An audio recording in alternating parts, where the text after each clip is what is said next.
Left left back, और ये पांचवी साइड बनती है। ये है लास्ट शेडिंग।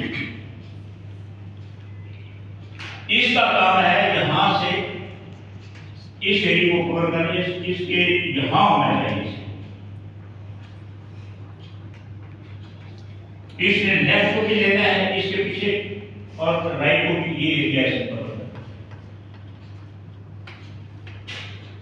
अब दूसरा ये देखते कि एरिया एक आधा आगे अगर निकल भी जाता है, गिर भी जाता है, पॉइंट आपका चला भी जाता है, तो डॉक्टरी अगर ट्राई करनी उस बाल को उठाने के लिए 20 बाल आपके पीछे हैं,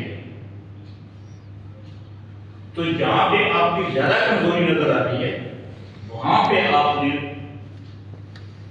उसको आपने देखना है, वहां पे ज्यादा जो है अब इसे समझ आ गया कि पैटर्न क्या करें।